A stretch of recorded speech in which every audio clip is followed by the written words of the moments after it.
Good morning, class. Today we are going to be making these little guys. These are fun to make. These are fun to play with. Ask me how I know. When I was probably, 10 years old, my mother got her dollhouse out of the attic that she had played with when she was about 10. And so we're talking probably 1940s, and beautiful antique dollhouse. So we got it all set up and put out all the little furniture and the little dishes on the table and what have you, but there were no plastic figures. And I said, Mom, there's no family to go with all the furniture. And she says, we can make a family. And she taught me how to make these. And so I'm going to teach you how to do it as well. They have been making these things forever. I know that they were making them in the colonial United States back in the day for children to play with when they didn't have any other toys. So it's a great thing for imagination play because there's no face on these things. And so if you have a plastic doll that you're playing with, it has the face it has and you can't do anything about it. But these, without any facial expressions at all, you can imagine all kinds of wonderful stories with your family, with your little dolls. So let's take a look at how these are made. If you look in your unit bag, you will find a little piece of cardboard that says to you body in this direction and gives you the number 20, and arms in this direction and gives you the number 12. So I'll bet you can figure out what to do with this. I'm going to choose a color for my doll. I've never done one in variegated before. I'm kind of curious. That might end up looking like a clown, or it might look kind of cool. Let's give this one a try. I'll take my yarn source and I'll put it in my mixing bowl on the floor, like I always do, so it stays out of my way. Then I'm going to lay it along here and I'm going to wrap it 20 times. That's 1, 2, 6,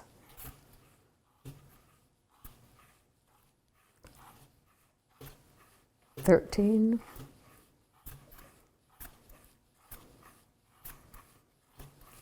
20. Right? If I lay that down, it's not going to shift very much, and I can cut him free.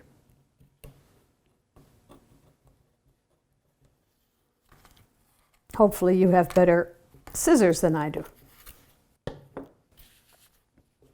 Now I'm going to take, I think I'll take a contrasting color, and I'll cut a piece about 1 loop in length. This is going to be the top of the head.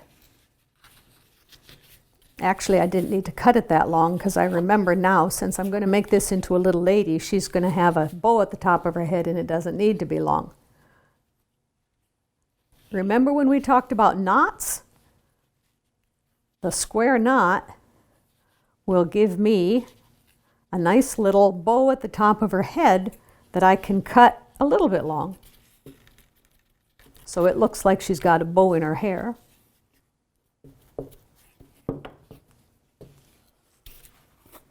That's the still part of the body. All right, now I can scoochy this off of the mold, and that will hang out for me right there. I can take another piece of my yarn and I will give her a neck. The square knot, remember, is one side is active, it lays across and goes around. And then that same one stays active, it lays across and does the work of coming around. And that gives me a cute little bow tie. And I can already see the personality of my doll appearing. She's going to hang out there while I make up the arms. I'm going to do the arms in the same color. You wouldn't have to. You could make arms in a different color if you wanted. This is your choice because it's going to be your set of dolls. It says here arms 12. So I will lay that there and go 12 loops. That's 1 loop, 2, 3, 4, 5, 6, 11, and 12. Now when I go to make the hands, you'll see in the finished doll there's little loops here on the sides for the hands. And to make sure that things stay well behaved, I'm going to grab a piece of yarn that I can get rid of later, one for each side. But I want to encourage all of the hand loops to stay kind of together, and so I'm just going to do that as kind of a temporary holder. And this side, pulling him right to the edge. That is just going to hold things temporarily until it's trying to come apart, so I will make it into a double knot. I thought I could get away with just a single knot, but my yarn is too squishy. So that's just to hold them while I make the hands. Let's see, I had been using a complementary color for the additions, so I guess I can do that again. Scoochy, scoochy, scoochy, scoochy. And now I say to the temporary thread, thank you very much for keeping everybody in order. And I will do my square knot on one end to make one hand. And I will do my square knot at the other side to make the other one. I want to include the ends. There'll be two ends on this side. There's one. And the other one is hiding. He'll be in there somewhere. So I'm going to encourage everybody to be where they're supposed to be and tie my square knot. I can tie that nice and tight. Now once I do that, I can get rid of these things that were holding the loops well behaved for me. Or maybe you want to leave them on. Maybe you like that extra bit of color there holding the hands together, but I'm going to choose to take mine off like that. And I can also make this look a little bit cleaner by shortening up those tails.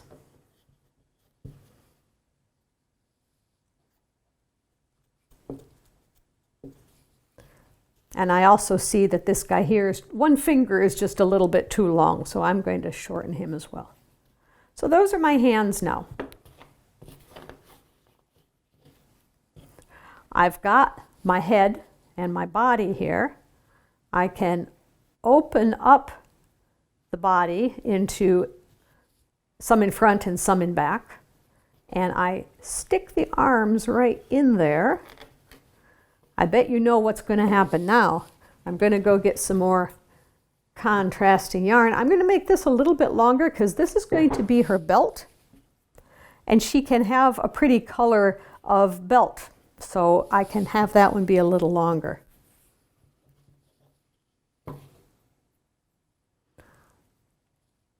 Tie my favorite knot, my square knot.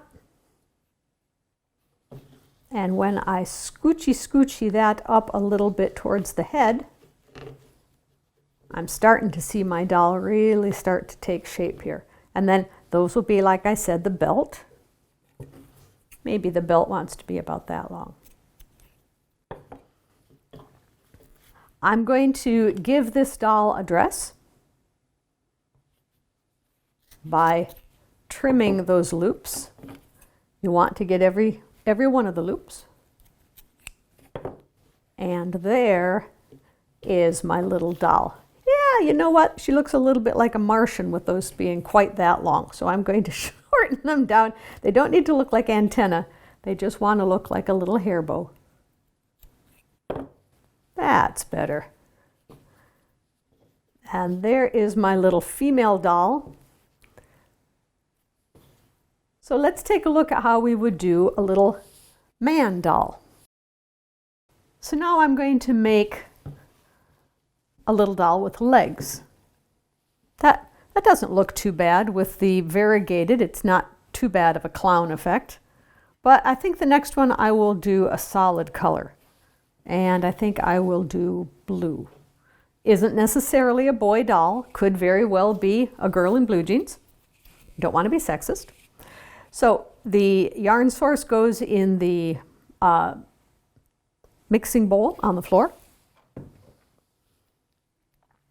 And I want 20 rounds for the body. So I'm going to lay him there, hold him with my thumb. That's 1, 2,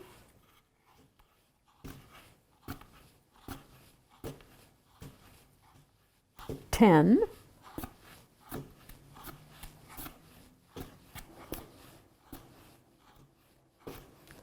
and 20.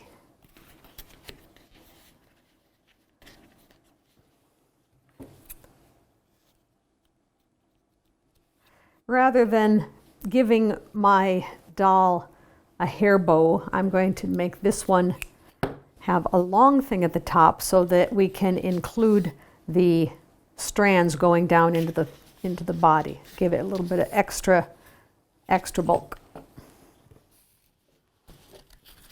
My square knot will make sure that it's a permanent knot.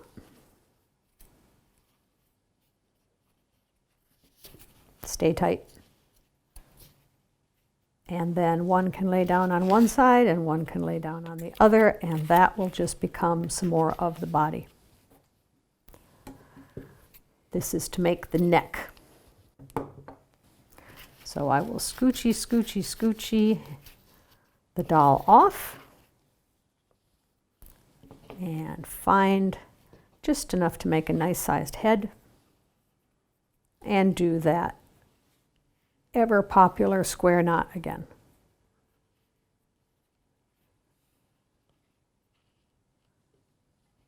I can let those lay down as well. Okay. At this point, I think we did arms last time, so let's do those. 12 I want. That's 1, 2,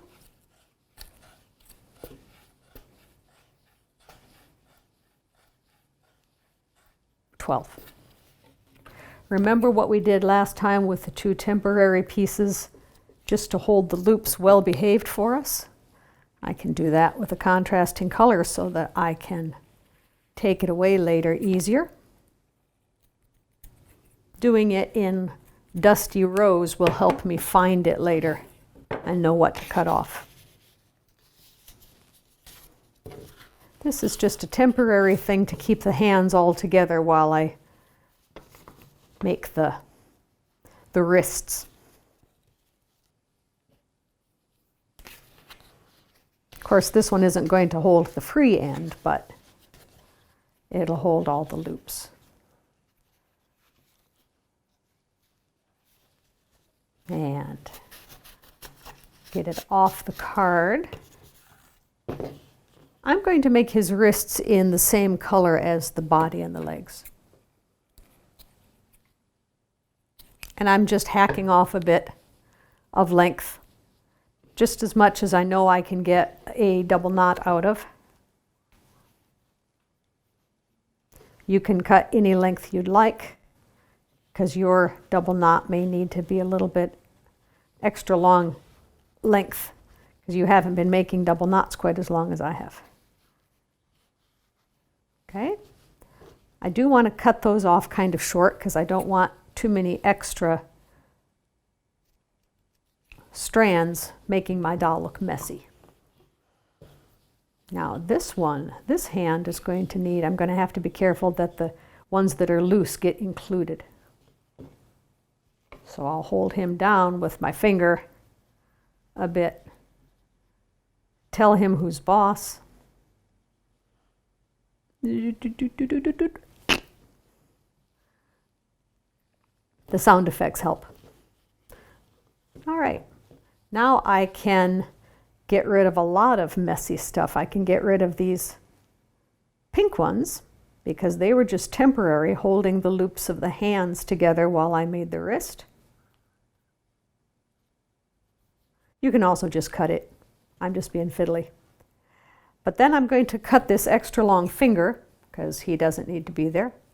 And the wrist strings I will clean up as well.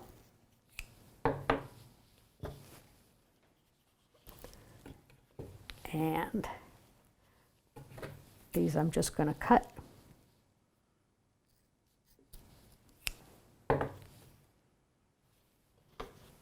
Here is my body, and here are my arms. Same as before, I'm going to turn him sideways and open up, half in front, half in back, and into that space, put the arms. Look, he's so cute. He needs a waist. And you can do that with a contrasting color. Give him a little belt as well.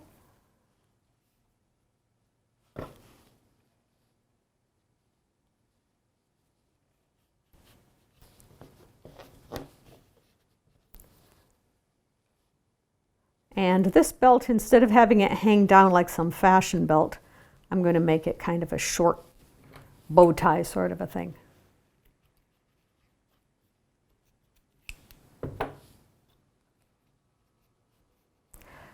So the difference between making a doll that has a dress and a doll that has legs happens right now. Remember what I did to get the dress is I just put it in the loops and I cut. But I think this one is going to have legs, and so I will take away all of that extra long stuff, and I will find the halfway point in my loops. See, they're going to all want to be loops. We want to have loops at the bottom. So I have to find a way to get half of the loops on one side and half of the loops on the other side. There, that looks pretty good. Maybe he could have one more on this side.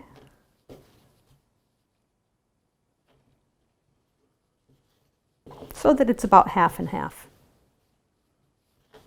And then I will tie some ankles.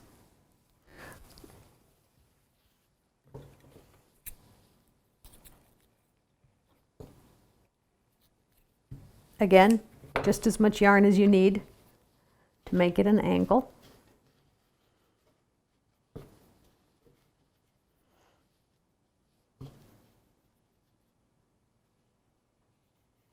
And you can tie the knot and then make sure that the ankle is placed just where you want it by sliding it down a little bit.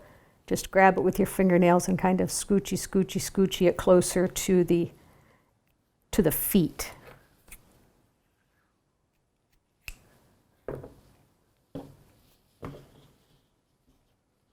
And lay him there.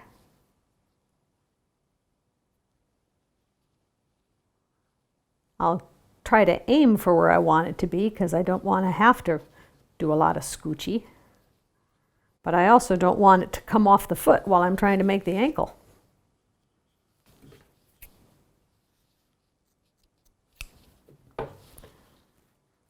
So now I can move it down with my fingernails to closer to the foot. And that is one extra that was coming from making the body. He can be removed. And then by pulling and adjusting, you can have either a larger head or a smaller head. Bring that together, make the chest. And now I have a family of 4. And I also can make some of them smaller and have them be the kids, and some of them larger and have them be the grown-ups. And I don't know, I just had all kinds of fun with little yarn dolls when I was young. So I invite you to make as many as you'd like and tell many happy stories with your families.